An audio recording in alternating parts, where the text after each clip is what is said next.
Ranka ya daɗe, za mu so mu zo a cikin wannan masana'anta duba da shekaru da aka ɗiba da kuma irin faɗi tashin akwai nasara kuma akwai ƙalubale.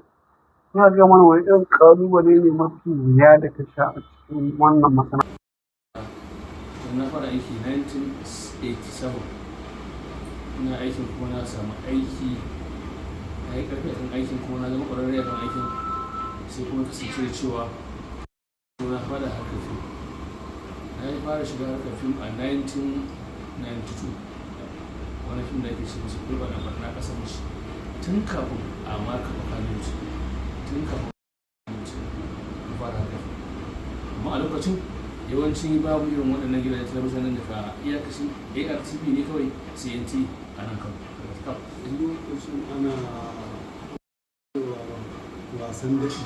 Wani lokacin wasan daɗi ba ma shi ne ba, ana yin wasan daɗi don wasan daɗi.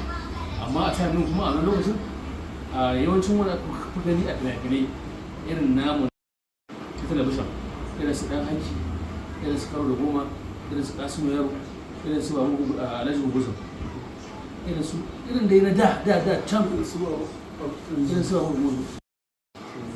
A lokacin ni da na zo fara harkar fim 1991 to 92, muhimmanci ne na Sadiq Tafawa Balewa ƙasar Bauchi. 1992 muka yi shi a garin Jos da kuma Bauchi. Nan abin sai ba ni interest kan ina so kuma ci gaba da harkar fim. A lokacin kuma ba a karkani ba. Sai na rinka neman hanyar da waran samu wanda za mu yi irin wannan sana'a da na gani. Da shi wannan Sadiq Tafawa Balewa ɗan gidan Prime Minister da shi ya fara yin wannan project ɗin a Najeriya kuma zan ce Arewa. Shi na fara gani kuma dan na ciki. 1992 muka yi shi, I remember. To bayan na dawo na cigaba da aiki na Yesu a ƙarshen Yoro, sai na tunanin haɗa kai da wasu wanda ke matasa ne kuma kawo irin waɗannan abin da fina-finai. Kanin lokacin aka fara ɗan shigo da harkar fim kaɗan kuma sai Allah ya haɗa da abokin sana'a ta lokacin iska da fara sana'a da shi. To alhayyar adin shi ne ita sana'a da ka fara ita nganta ta ba ka daina ta.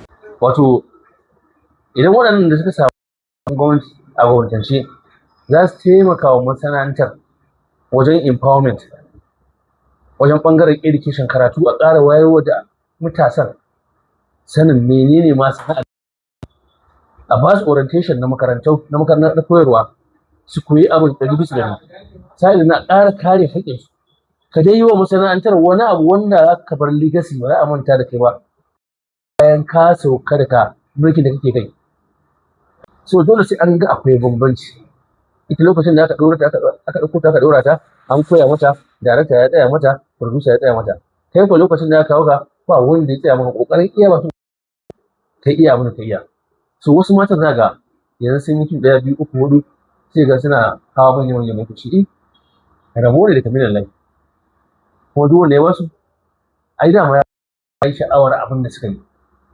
Ba mamaki kuma ya basu ne don ya ƙara ba su ƙarfin gwiwar yin abin da suke yi.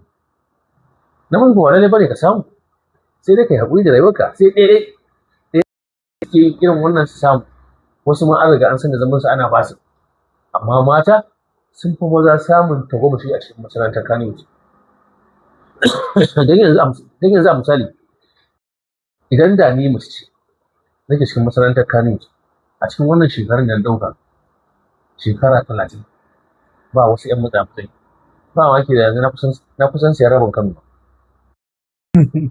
Of course, ba mamaki, bari Allah ya zai godiya da shi. Labai ana ganin wannan gwamnati ta yawa masana'antar Kannywood duk wani gata da ya kamata. Kama daga kan jiha da tarayya.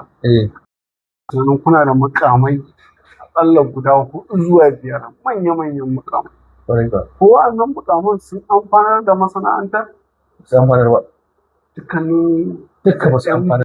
Da SA da dama idan ka ce wasu ƙalilan ba za a ce wasu gabatar ba, amma dai majority na jiha sun ne suke ƙoƙarin ganin cewa sun kawo ci gaba. Na tarayya. Wanda suka mana daga cikin masana'antar suka fita suka je